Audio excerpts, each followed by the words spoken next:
Students, now we will discuss about the refraction of light through glass slab. Here, the glass slab is of rectangular shape. Okay, so here A, B, C, D represents the face of this rectangular glass slab. That means the one face of this rectangular glass slab through which we will study how does the light ray moves from air to glass and then glass to air. Okay, and we will also discuss some important terms in it. So here the ray PQ is the incident ray that is forming angle I with the normal. Okay, so it is moving from air to glass. Then when it moves from air to glass, it bends towards the normal and move through the path QR. Here. Here you can see the light ray is moving in one medium, that is in glass. Therefore, this angle and this angle, these both angles will be same. Why?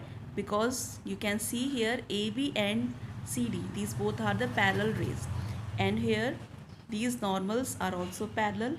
Therefore, angle this and this both will be equal.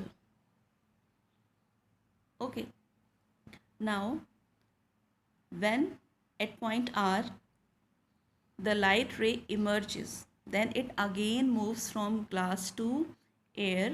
Therefore, glass is the optically denser medium and air is the optically rarer medium. So when the light ray moves from glass to air, it will go away from the normal and will take the path RS. So in this way, you can see the light ray when passes from air to glass, it bends towards the normal, and when it moves from glass to air, it moves away from the normal.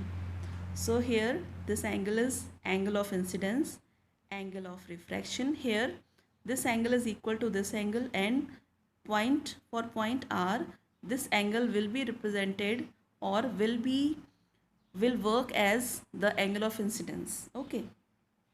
Now when the light ray moves away from the normal or emerges from this glass slab, it makes an angle with normal. This angle is known as angle of emergence, and the ray which is emerging and taking path RS is known as emergent ray. Okay, now one thing more here. What? You can see the path of the original ray, which is this, and you can see the path of emergent ray. You can also see that there is some displacement in between these two paths. The original path in which the light ray was coming initially, and now the path of emergent ray. So there is a displacement between them. This displacement is known as lateral displacement. So these are the terms that are used and that are very important actually.